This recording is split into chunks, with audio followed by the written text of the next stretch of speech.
Hello guys, this is an instructional video on the proper way to fasten your pole to your receiver. Make sure to stay tuned.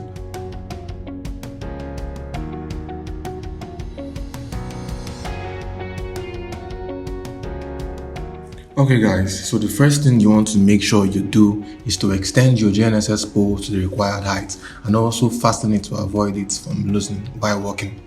Next, you take your receiver and you take your pole and make sure they are firmly held.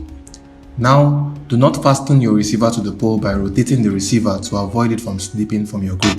Rather, you should make sure you have a firm grip on your receiver while you rotate the pole so that it screws right into the receiver properly.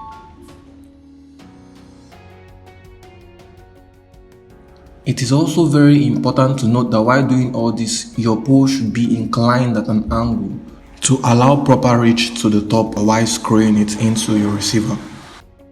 Also know that the same process applies when you are trying to unscrew the pole from your receiver. Thank you. Thanks guys for sticking with us. If you liked the video, please do well to drop a like and a comment on what you'd like to see in our subsequent videos. Also, don't forget to share. Please be kind enough to follow us on our different social media platforms. See you next time.